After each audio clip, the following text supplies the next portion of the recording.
Bayi kecil ini tak biasa, baru saja lahir dia sudah bisa tangkap pisau. Mainan di atas kasur adalah benda tajam dan I don't wanna fall asleep, I don't wanna pass away. I've been thinking of our future mainan satu-satunya adalah boneka seram ini.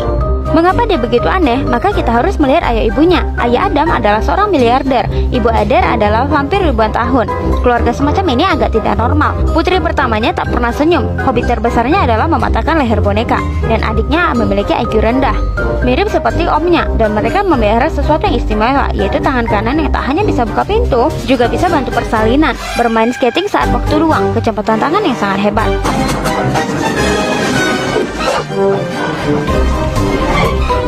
Meskipun anggotanya aneh, tapi keluarga mereka sangat harmonis. Sampai di suatu hari mereka menyambut bayi baru. Semuanya sangat bahagia, tapi kedua kakaknya tidak. Mereka rasakan bahaya pada kedudukan mereka. Jadinya di malam hari, kakak beradik diam-diam naik ke atap rumah dan mulai bermain lempar bola.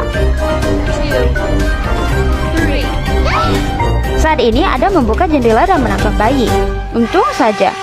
Jika begini terus akan bahaya, harus cari babysitter. Tua muda sudah dipekerjakan, tapi tetap saja tak tahan dengan kakak beradik ini.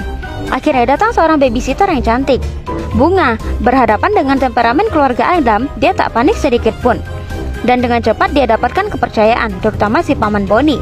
Setelah melihat Bunga, hatinya terbunga-bunga.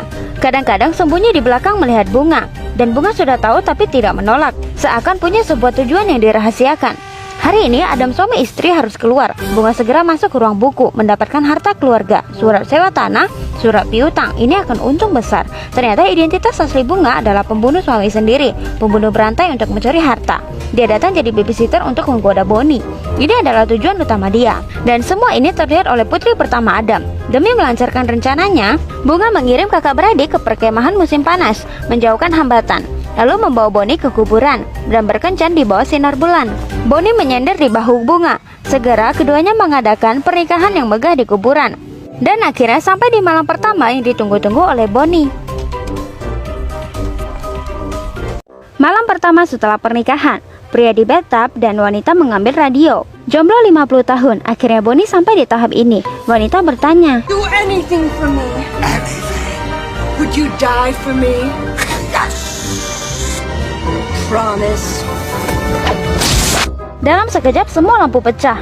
Bonnie menjerit kesakitan di bathtub, dan Bunga tertawa jahat di sana. Kali ini Bonnie pasti bye-bye. Tapi tak disangka dia tak hanya tak mati, dia masih menyiapkan kejutan. Ternyata keluarga Adam punya kekuatan yang bisa menahan serangan fisik.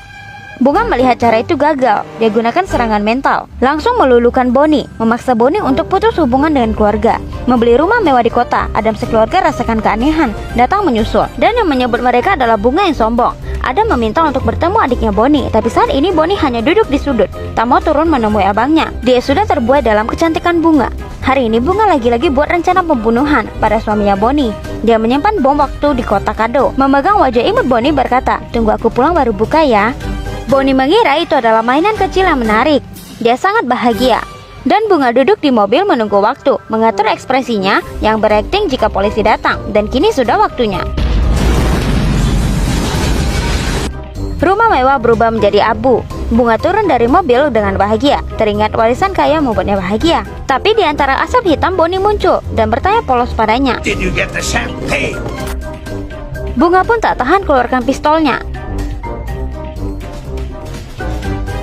Bonnie yang polos sampai di sini barulah mengerti. Dan saat ini sebuah mobil datang dan menabrak Bunga. Bonnie melihat ternyata itu adalah peliharaannya dan langsung naik mobil. Mobil tanpa pengemudi sangatlah bahaya. Tidak, yang benar adalah mobil yang dikemudikan satu tangan sangat bahaya. Di sini harus atur setir, dan harus injak rem, dan harus lanjut gas. Bonnie yang duduk di mobil tergoyang-goyang. Dengan sulit sampai di rumah, melihat abangnya terbaring lemah di kasur, membuatnya sangat merasa bersalah. Aku harusnya tak boleh terbuai dan lupakan keluarga. Abangnya sangat bangga. Akhirnya mereka sekeluarga kembali bersatu, dan saat ini Bunga bawa senapan datang. Mereka semua berhasil diikat di kursi listrik. Bahkan tangan kanan peliharaan juga diikat. Sebelum memulai, Bunga memberi presentasi, menceritakan kisah sedih hidupnya. Saat kecil dia ingin boneka balet, tapi ayah ibunya malah membelikan boneka Barbie. Ini cukup keterlaluan, jadinya mereka harus pergi. Di saat dia merasa senang, tapi dia tak sadar dia sudah lupakan satu orang, bayi kecil. Saat ini bayi kecil meraih gantungan pisau, pelan-pelan membelah ayunan kayu itu dan menyentuh sebuah bola. Di jalan sambil menumpang tangga dan meluncur turun ke bawah. Dan pas duduk di atas papan skating, bayi ini sepertinya tak senang. Dia pun diantar ke sebuah kayu, dan sebuah bola pas terkena kayu itu dan langsung menerbangkan bayi sampai beribu-ribu kaki dari bawah.